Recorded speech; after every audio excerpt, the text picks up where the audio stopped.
Hi guys! So, ayun. Ito, bumili ako nitong rose ring. Para siyang lollipop. Nasa motor kami ngayon.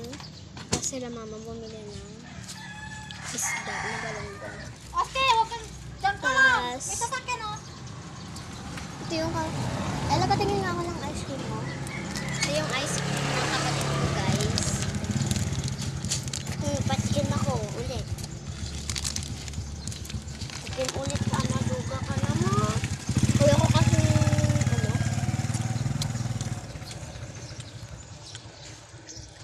ayun guys. Yun nga. Ako mag-drive. Ano na mo?